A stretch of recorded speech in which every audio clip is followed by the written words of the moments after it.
Revelation chapter 1, verse 15. His feet were like fine brass, as if refined in a furnace, and his voice as the sound of many waters. 17. And when I saw him, I fell at his feet as dead. But he laid his right hand on me, saying to me, "Do not be afraid. I am the first and the last." His feet were like fine brass. I fell at his feet. John had a vision, had a revelation. Before he could have revelation on future, on the end of the world, he had a vision, a revelation on Jesus himself. He saw a different Jesus from whom he was serving, he was following for 3.5 years in person. This appearance, this vision, Jesus looked different from the Jesus who appeared in the Transfiguration Mount. He was transfigured before Peter, John, and James. There, Jesus looked different. Then again, they saw a different appearance of Jesus after his resurrection. They saw Jesus when they were fishing. He was standing at the shore. Nobody was able to identify him because his body was transformed. Jesus had the same body what we have today before his death. But after his death and resurrection, he had a different body nobody ever seen. That was a different body. But now he saw Jesus in a different look. Especially his feet was like a brass, shining, a shining brass. He fell at his feet. Here only I am very much, wondering, because John used to lean upon the chest of Jesus. John 21 and 20. In some other places also we read, John used to lean on the chest of Jesus. Even in the Last Supper, John was leaning on the chest of Jesus because we saw, many of us could see a famous painting of Da Vinci.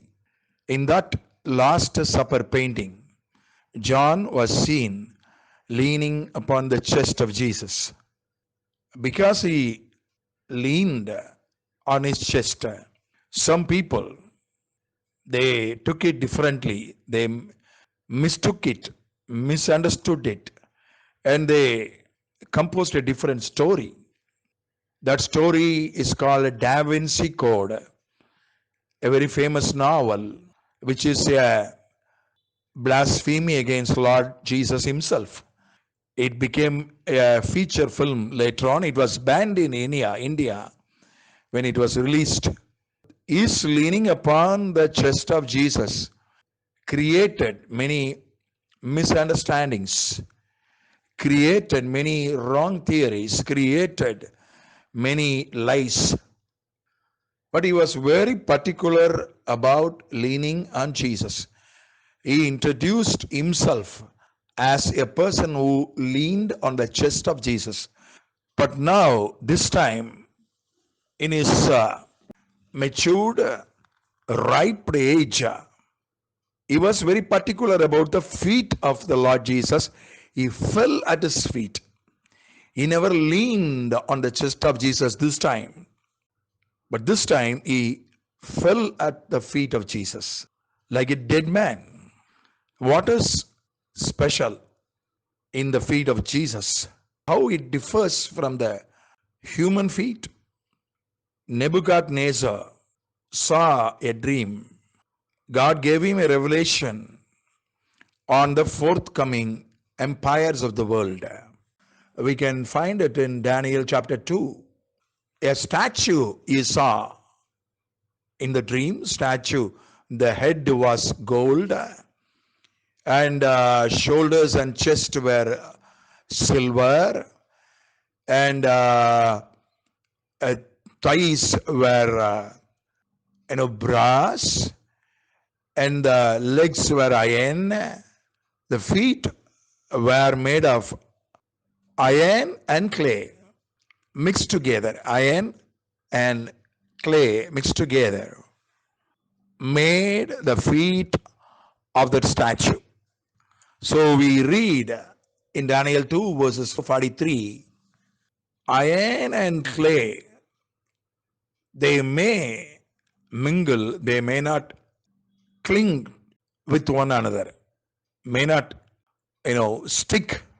They may mingle, they may not stick, they will not stick. So 10 toes represents 10 kingdoms. 10 kingdoms joined together, and they will found one kingdom. That will be the seventh empire of the world. And from that empire, Antichrist will rise. So those 10 kingdoms will be partially iron and partially clay. They will mingle. They will not stick. They will not cleave. They will not be attached. Compare these two feet, the feet of Jesus, the feet of the human government, the human authority, the human government. The human government cannot eradicate, cannot solve divisions. Divisions will be there. They cannot create an attachment between people, between countries, between cities, between languages, between cultures, between different kind of people. There will be divisions. There will be, a state of not getting attached with one another. There will be one side strength and another side weaker in human conditions. When human government is there, when God rules in God's kingdom, in millennium, in new earth, when God himself will rule the earth, directly he will rule the earth. That time no division, no weakness, no lack of attachment. Wife and husband, they mingle. Many times they are not attached. Parents and children, they mingle. Many times they are not attached. Brothers and sisters, they mingle. Many times they are not attached. Because it will be so in the last days under the government of human beings. But when God himself rules the world directly, it will be like a brass, strong and united and bound with love. So let us fall the feet of the Lord and get strengthened and get united and be filled with the divine love. Amen.